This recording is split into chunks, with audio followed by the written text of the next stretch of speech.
The night sky looked ordinary on March 15th, but hidden beneath the stars, something extraordinary was about to change everything. Deep in the mountains of Puerto Rico, the massive Arecibo radio telescope was doing what it had done for decades. Listening to the endless chatter of the universe. Dr. Elena Rodriguez had been working the night shift for 3 years. She loved the quiet hours when most of the world was asleep, leaving her alone with the sounds of distant galaxies. Coffee in hand, she watched the computer screens display the usual cosmic background noise, the leftover whispers from the birth of the universe itself. But at 2:47 a.m., something changed. A pattern appeared on her screen that made her heart skip a beat. This wasn't random noise. This was organized, structured, deliberate. Someone or something was trying to communicate. The signal came from the direction of Vega, a bright star about 25 light-years away.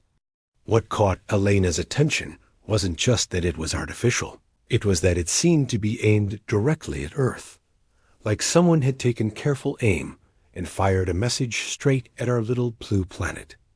Elena called her supervisor, Dr. James Chun, who arrived within an hour. Together, they stared at the data streaming across their monitors. The signal contained mathematical sequences that any intelligent species would recognize: prime numbers, the Fibonacci sequence, and geometric patterns. But there was more, much more. Hidden within the mathematics were star charts, detailed maps of nearby solar systems, with one particular route highlighted, a path from Vega straight to our solar system. At the end of that path was a small notation. That, when decoded, clearly represented Earth.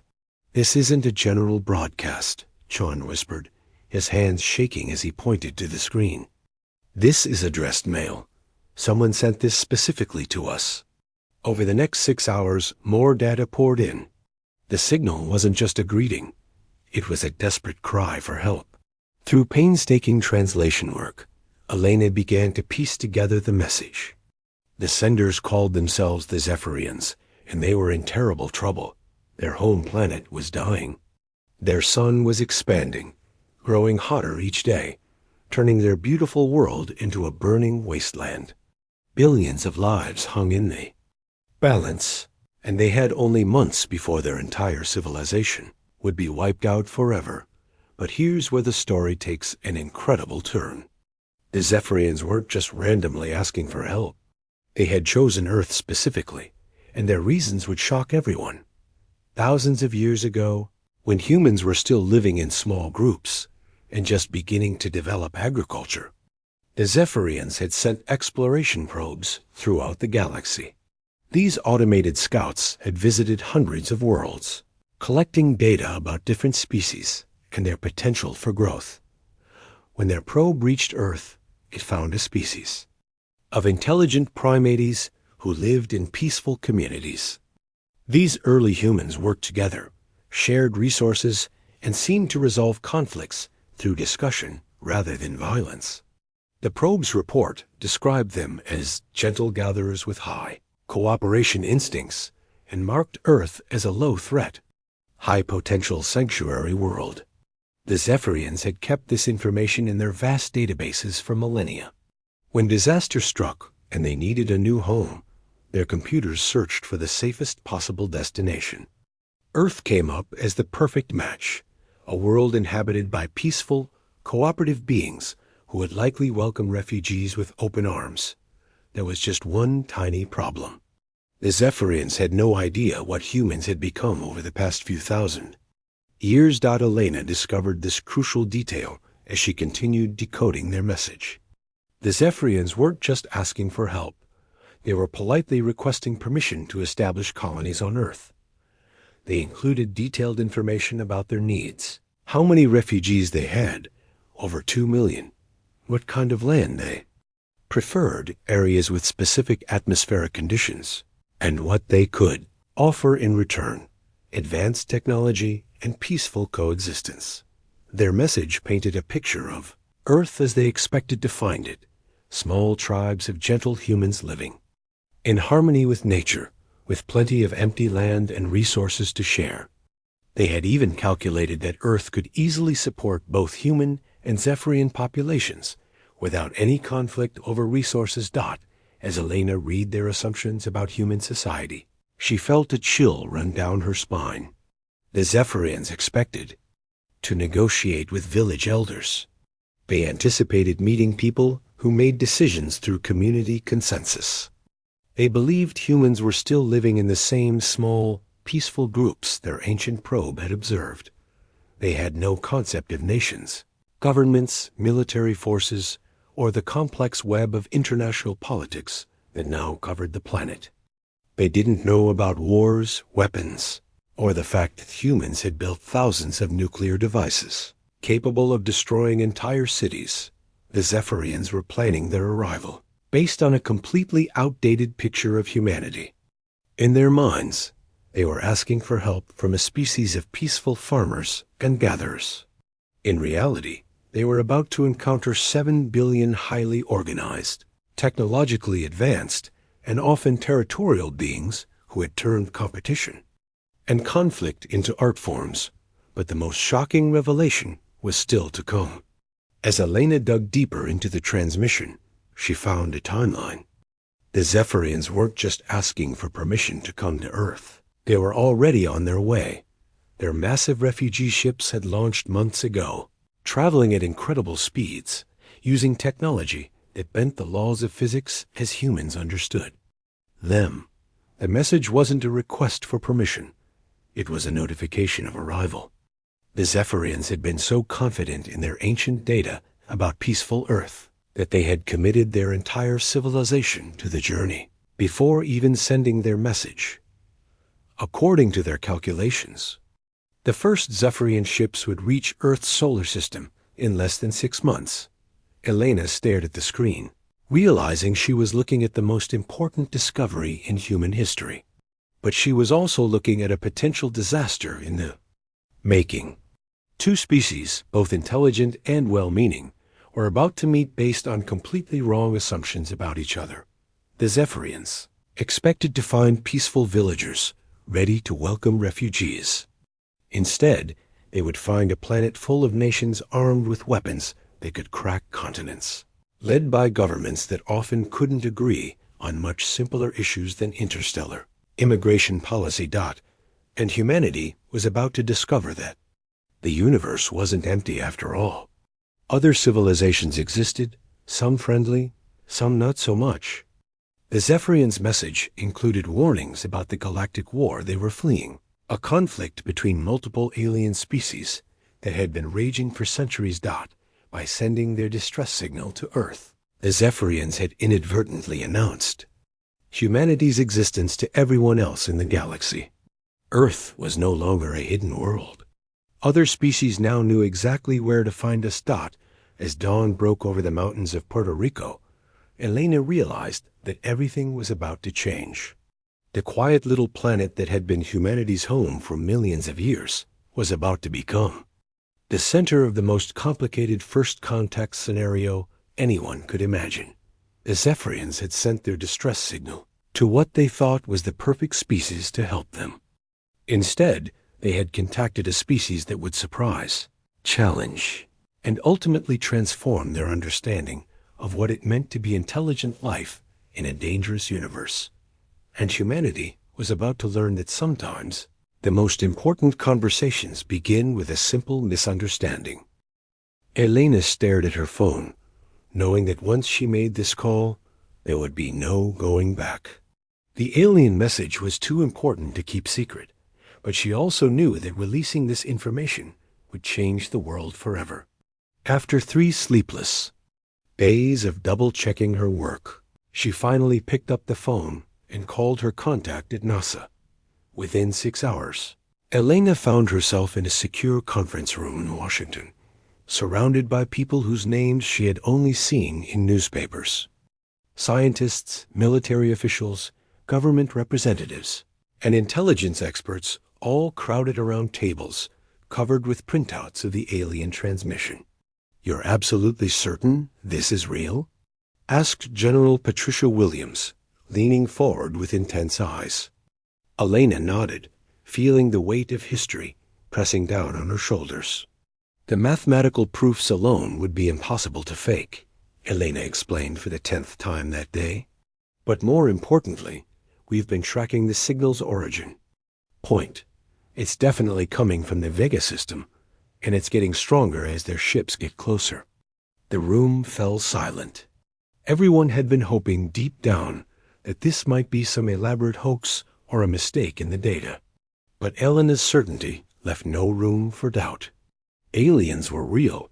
They were coming to Earth, and they would arrive in less than 6 months. Dr. Michael Torres from the State Department cleared his throat. What exactly are they asking for? In simple terms. Elena pulled up the translation on her laptop. They want to establish permanent colonies on Earth. They're bringing over 2 million refugees who need homes, food, and basic resources. In return, they're offering to share their advanced technology with us. 2 million? The number hung in the air like a bomb waiting to explode. That's more than the population of many countries, whispered Dr. Angela Foster from the UN Advisory Committee. Where exactly do they expect us to put 2 million aliens? This was the beginning of what historians would later call the 48 hours that changed everything. By the end of the first day, news of the alien contact had leaked to 3 major television networks. By the second day, every government on Earth was holding emergency sessions. By the third day, the streets of every major city were filled with people demanding answers. The reactions were as varied as humanity itself. In some countries, crowds gathered in celebration, holding signs that read, "Welcome our space friends," and "Universal peace at last." Religious groups organized prayer vigils, with some declaring this the fulfillment of ancient prophecies about visitors from the heavens. But not everyone was celebrating. In other parts of the world, people barricaded themselves in their homes, convinced that this was the beginning of an alien invasion. Military bases went on high alert. Stock markets crashed and recovered and crashed again as investors tried to figure out what alien technology might mean for human industry. Elena watched all of this unfold from her new office at NASA headquarters, where she had been assigned as the lead translator for all alien communications. Every few hours, new messages arrived from the Zephyrian ships, and Elena was the only person on Earth who could make sense of them. The aliens seemed confused by the lack of response to their initial message. Their follow-up transmissions became increasingly urgent as they tried to establish proper communication protocols. Through Elena's translations, humanity got its first real glimpse into alien thinking. "We sent our greeting to your community leaders 3 rotations ago. Read one. Message. Please respond so we can coordinate our arrival ceremony. We bring gifts of friendship and technology to share with your peaceful society." Elena realized that the Zephyrians still believed they were dealing with small tribal communities. They had no concept of nations, international law, or the complexity of modern human society. Their messages kept asking to speak with the village elders and the council of wise ones. Meanwhile, every government on Earth was trying to figure out how to respond. The United Nations called emergency sessions, but these quickly devolved into shouting matches between different countries. Each nation wanted to be the first to establish relations with the aliens, hoping to gain access to their advanced technology. President Catherine Reynolds held a press conference that was watched by over 1 billion people. "We are living through the most significant moment in human history," she announced. "But we must approach this situation with wisdom, caution, and unity." Behind the scenes, however, unity was the last thing anyone was showing. Intelligence reports revealed that several countries had already begun preparing landing sites for alien ships, hoping to attract the Zephyrians to their territory. Others were quietly mobilizing their military forces, treating the approaching aliens as a potential threat. The situation became even more complicated when Elena decoded a particularly detailed message from the aliens. The Zephyrians weren't just refugees. They were survivors of a massive galactic war. Their planet hadn't just died naturally. It had been destroyed by an aggressive alien species called the Vortani, who were still hunting down Zephyrian survivors throughout the galaxy. This changes everything, Elena told the Emergency Council during a late-night briefing. The Zephyrians aren't just asking for sanctuary. They're asking us to hide them from their enemies. And by helping them, we might be making ourselves targets too. The room erupted in arguments. Some officials saw this as all the more reason to help the refugees. Others viewed it as proof that getting involved with aliens would only bring trouble to Earth. General Williams stood up, her face grim. You're telling us that by accepting these refugees, we might be dragging Earth into an alien war? Elena nodded, reluctantly. That's a possibility. The Zephyrians' messages suggest that the Vortani have been tracking their escape ships. If they follow the trail to Earth, the implications were terrifying. Humanity had spent decades worrying about nuclear war between human nations. Now they faced the possibility that aliens with technology far beyond human understanding might turn Earth into a battlefield. As news of the galactic war spread, public opinion began to shift. The celebrations in the streets turned into protests. Some people demanded that the government refuse to help the aliens, arguing that humanity's survival was more important than being good. Neighbors to refugees from space.us argued the opposite. If we turn away refugees just because helping them might be dangerous, what does that say about us as a species? Asked Dr. Foster during a televised debate that was watched by hundreds of millions of people. Elena found herself caught in the middle of these debates.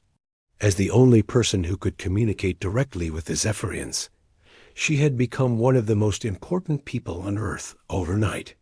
Everyone wanted her opinion, her predictions, her advice on how to handle the situation. But Elena was just a radio astronomer who had been looking for signals from space. She had never signed up to become humanity's ambassador to the galaxy. The pressure was enormous, and she could feel the weight of two civilizations resting on her shoulders. The Zephyrians, meanwhile, continued sending messages that showed how little they understood about their destination. Their latest transmission included detailed plans for their settlement ceremony, which they expected to be attended by a few hundred local humans who would welcome them with traditional songs and gifts. They had no idea they were heading toward a planet where 7 billion people were arguing about whether to welcome them, hide from them, or prepare for war because of them.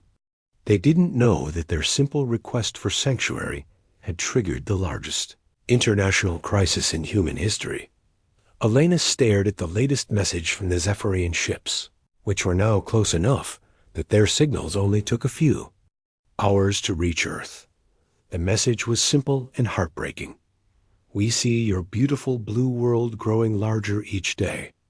Our children wake from their sleep pods asking if they will finally have a safe home. Thank you for your kindness in welcoming us. Elena realized that both species were heading toward a meeting that neither was prepared for. The Zephyrians expected to find the peaceful, simple humans from their ancient records. Instead, they would encounter a complex civilization that couldn't even agree among itself about what to do. And humanity was about to meet their first aliens during what might be the most politically complicated moment in human history. Elena closed her eyes and wondered if there was any way this could possibly end well. The Zephyrian ships continued their approach, carrying 2 million refugees who had no idea that their distress signal had landed them in the middle of the most divided the human species had ever been. In just a few months, 2 civilizations would meet face to face, and nobody knew what would happen next. The morning everything changed started like any other day. Elena was drinking her coffee and reviewing the latest translations when her computer screen lit up with an urgent alert.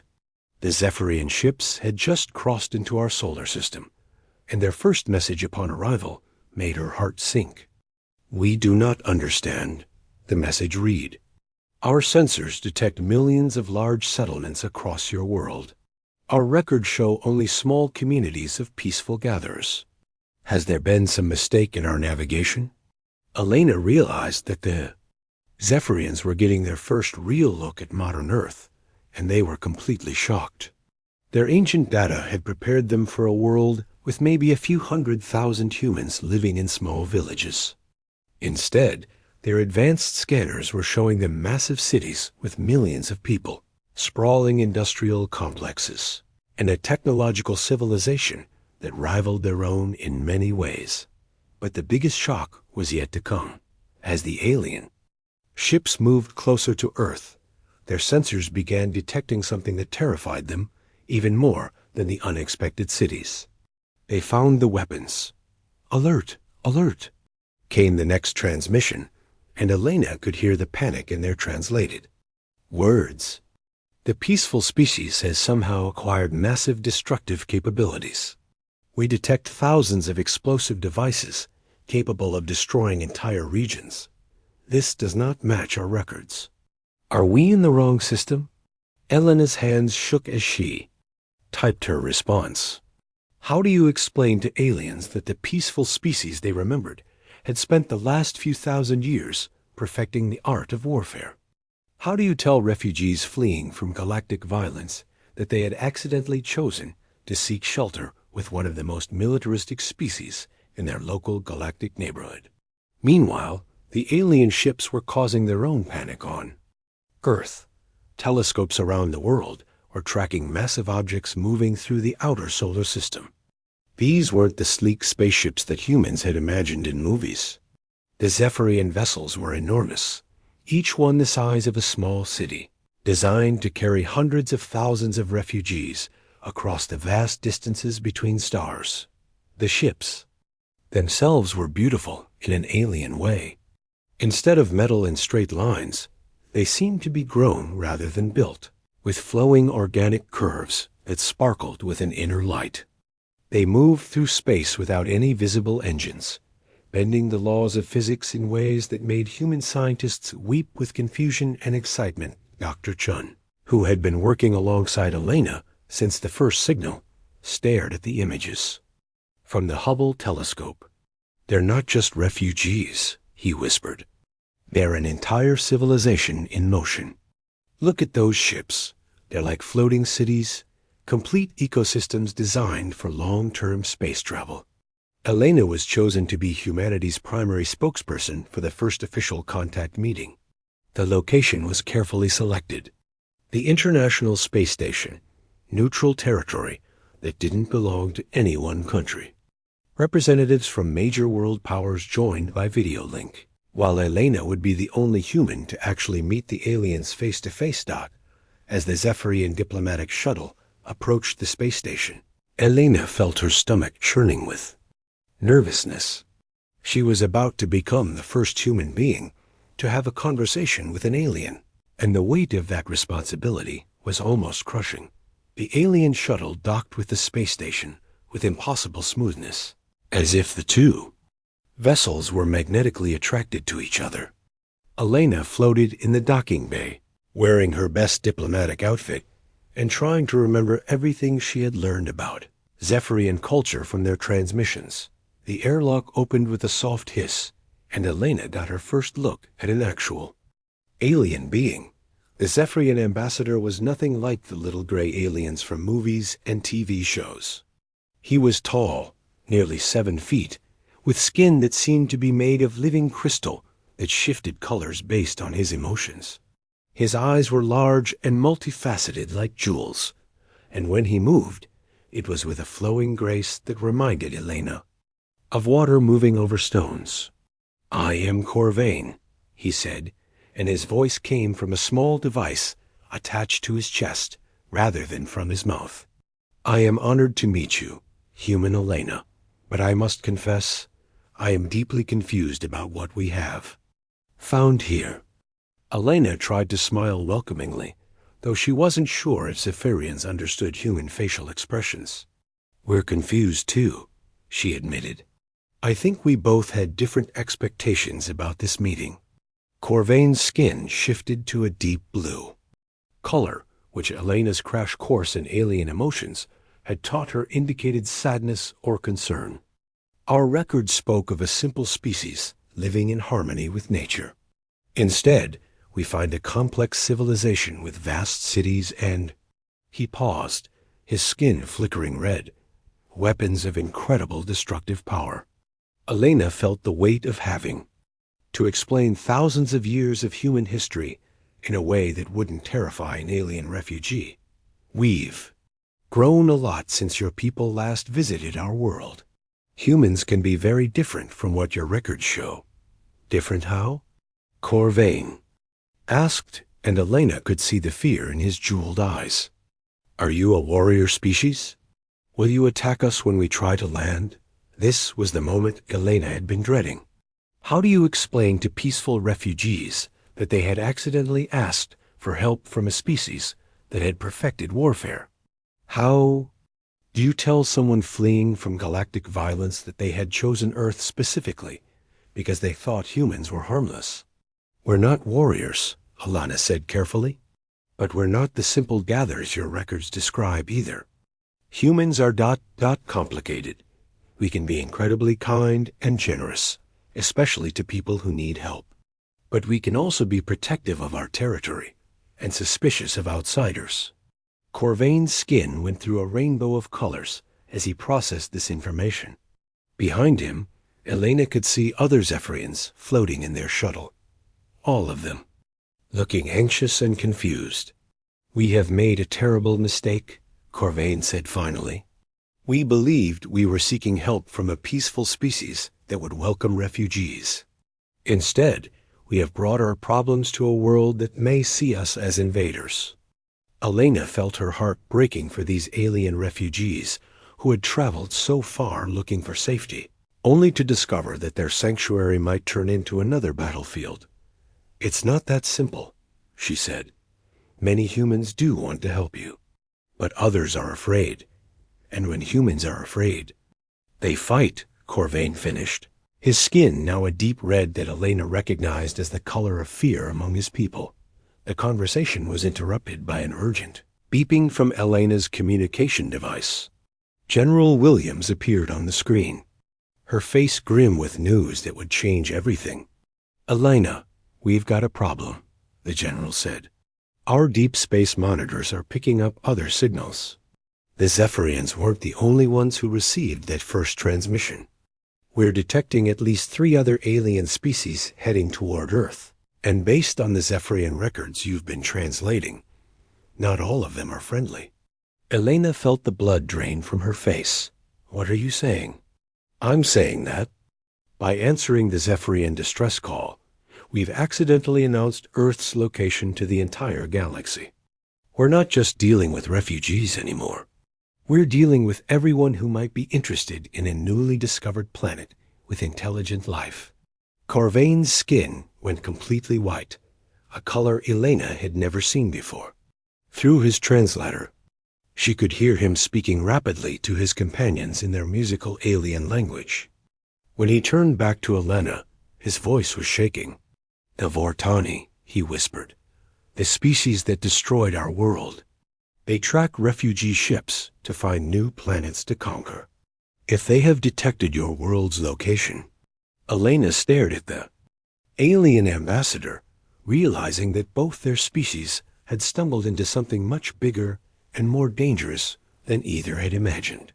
The Zephyrians had sent their distress signal to what they thought was a safe, peaceful planet. Instead, they had contacted a species that was militaristic enough to defend itself, but had no experience with galactic warfare. And by making contact with Earth, they had inadvertently painted a target on humanity's home that could be seen from across the galaxy. "How long do we have?" Elena asked, though she wasn't sure she wanted to know the answer. "If the Vortani detected the signal trail when we did, they could be here within one of your Earth years," Corvain said. They travel fast when they smell conquest.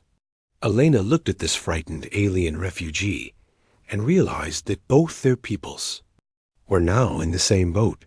The Zephyrians had sought help from humans, thinking they were peaceful. Humans had tried to help the Zephyrians, not knowing it would expose Earth to galactic dangers. Neither species had gotten what they expected, but they were now bound together by circumstances beyond their control. The question was whether they could learn to work together quickly enough to survive what was coming. As Elena floated in the space station, looking out at the beautiful but alien Zephyrian ships and thinking about the threats heading toward Earth, she realized that first contact had turned out to be nothing like anyone had imagined. Instead of peaceful meetings between civilizations, they were facing the possibility of having to fight for survival together. The galaxy, it seemed, was a much more dangerous place than either species had fully understood. And now they would have to learn that lesson together. 6 months after first contact, Elena barely recognized the world around her. What had started as a simple discovery of alien life had turned into the most dramatic transformation in human history. The Zephyrian refugee ships now hung in orbit around Earth like glittering cities in the sky, while down on the planet's surface, everything had changed. The threat of hostile aliens had done something that centuries of human diplomacy had failed to achieve. It had united the world. Countries that had been enemies for generations were now working together, sharing technology and resources to prepare for what might be coming. The United Nations had transformed from a talking club into an actual world government, making decisions that affected every person on Earth. Elena walked through the newly constructed Joint Command Center in Geneva, marveling at how quickly humans could adapt when faced with an existential threat. The building buzzed with activity as human and Zephyrian scientists worked side by side, their conversations a mixture of English, Spanish, Mandarin, and the musical tones of the alien language. Elena called Dr. Chun, who was now leading the HFY Technology Integration Program. You have to see what we've accomplished in the engineering lab. Elena followed him to a room that looked like something from a science fiction movie. Human engineers were working with Zephyrian technicians to build devices that combined the best of both civilizations' knowledge. On one table, a human computer programmer was learning how to interface with Zephyrian biocomputing systems that used living crystals to process information millions of times faster than any human computer. On another table, a Zephyrian engineer was examining human weapons, technology with the focused intensity of someone trying to understand a completely foreign concept. The Zephyrians had never developed weapons the way humans had. Their peaceful society had focused on defense and protection, not attack and destruction. It's remarkable, Sean explained as they watched the collaboration. The Zephyrians have technology that seems almost magical to us. They can manipulate energy directly, travel faster than light, and their medical knowledge could cure diseases we've been fighting for centuries. But they've never needed to think about warfare the way we have. Elena nodded, watching a human military strategist explain battlefield tactics to a group of fascinated Zephyrians. And we've never had technology that could defend an entire planet from space-based attacks. The combination was proving to be incredibly powerful. Human military thinking, combined with Zephyrian advanced technology, was creating defensive capabilities that neither species could have achieved alone. Orbital defense platforms were being constructed using Zephyrian energy manipulation techniques, powered by human nuclear reactors. Early warning systems that could detect approaching ships from light years away were being built using Zephyrian sensors guided by human radar technology. But the real breakthrough had come from an unexpected source: the refugees themselves. Elena made her way to the residential areas where Zephyrian families were living while waiting for permanent homes to be built. The sight still took her breath away. The aliens had created temporary habitats that looked like living works of art crystalline structures that grew from the ground like plants and pulsed with soft, warm light. Zephyrian children played games that involved manipulating light with their hands, while their parents worked in community gardens that produced foods unlike anything humans had ever seen. The integration wasn't just about technology and military cooperation. It was about two completely different ways of life learning from each other. Elena found Corvain in one of the community meeting spaces, where he was teaching a group of human children about Zephyrian culture. His skin showed the soft green color that Elena had learned indicated contentment and peace. "How are your people adjusting?" Elena asked as the children ran off to play. Corvain's skin shifted to a warm gold color, the shade that meant hope. "Better than we expected. Your species continues to surprise us. We came here expecting simple villagers, and instead we found warriors who chose to become protectors." Elena smiled. It was true. The threat of hostile aliens had brought out something in humanity that even humans themselves hadn't fully understood. Instead of turning on the Zephyrian refugees or demanding they leave, most humans had embraced their new role as defenders of the innocent. Countries that had spent trillions on weapons to fight each other were now spending even more to build defenses against threats from space. Military leaders who had spent their careers planning wars against other humans were now strategizing about how to protect an entire planet. "There's something else," Corvain said, his skin flickering with excitement. "Our deep space monitors have detected more signals, but not all of them are hostile." Elena's heart jumped. "What do you mean?" "Word is spreading through the galaxy about Earth. Some species are curious about the planet that welcomes Zephyrian refugees, despite the danger. Others are interested in the humans, who manage to combine compassion with military strength. We're receiving contact requests from civilizations that want to establish peaceful relations." Elena stared at him in amazement. "You mean Earth is becoming diplomatically important?" "More than that," Corvain said, his skin now glowing with an aurora of colors that Elena recognized as deep excitement. "Earth is becoming a symbol. In a galaxy where most species choose either complete pacifism or aggressive expansion, humans have shown a third path, the willingness to fight for others, not just for yourselves." The implications were staggering. Humanity had accidentally stumbled into galactic politics by helping refugees, and now they were being recognized as a major player on the interstellar stage. But the biggest test was still coming. 3 weeks later, Elena stood in the main command center as alarms blared throughout the facility. The moment they had all been dreading had finally arrived. A massive fleet of ships had appeared at the edge of the solar system, and their energy signatures matched Zephyrian records of Vortani warships. "How many ships?" asked General Williams, her voice steady despite the magnitude of the threat.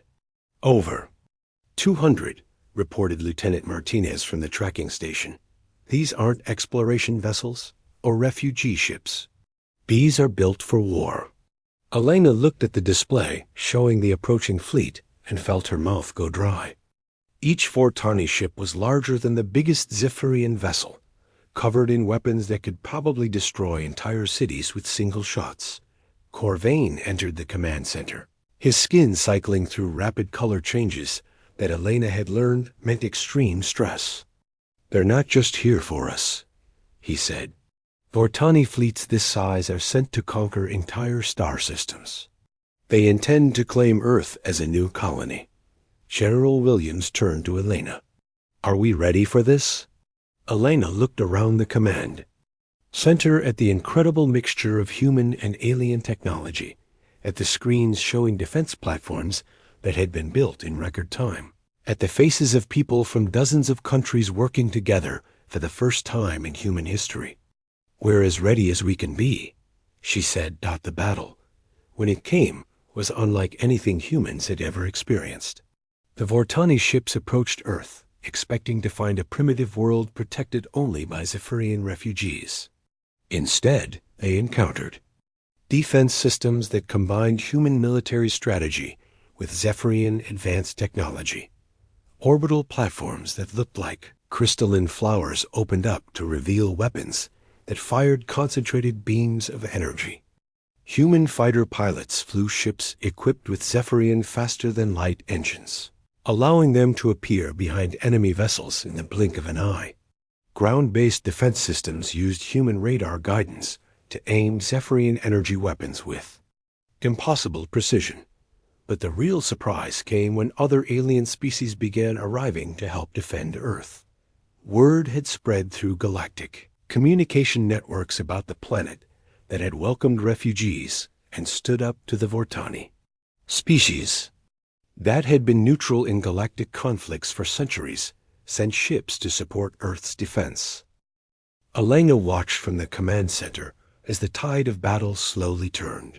The Vortani had expected an easy conquest, but instead they faced a coordinated defense by multiple species working together, something that rarely happened in galactic politics.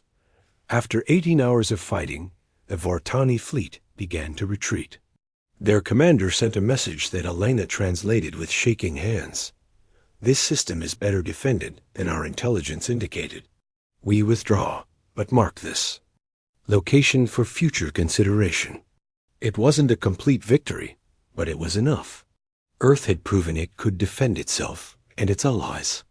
In the months that followed, Elena watched as Earth transformed into something no human had ever imagined. A galactic meeting place where different species came to establish peaceful relations, trade advanced technologies, and form alliances for mutual protection. The Zephyrian refugees had found not just sanctuary, but a new home where their talents were appreciated and their culture was respected. Human cities began incorporating Zephyrian architectural techniques, creating buildings that seemed to grow from the Earth itself. Zephyrian medicine began curing diseases that had plagued humanity for millennia.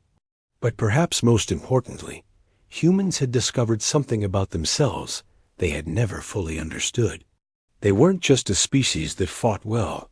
They were a species that fought for the right reasons. When faced with the choice between safety and compassion, they had chosen to help refugees even knowing it would bring danger to their own world. Elena stood on the observation deck of the orbital command station, looking down at Earth's blue surface, dotted with the lights of human cities and the glowing crystals of Zephyrian settlements. Above her, ships from a dozen different alien species moved peacefully through Earth's orbital space, part of the growing galactic alliance that had formed around humanity's willingness to stand up for others. The Zephyrians had sent their distress signal to the wrong species, expecting to find peaceful villagers. Instead, they had found something better, warriors who chose to protect rather than conquer, a species that turned their strength toward building rather than destroying. And in saving the Zephyrians, humanity had accidentally saved themselves, becoming the center of a galactic community built on mutual protection and shared hope for a better universe.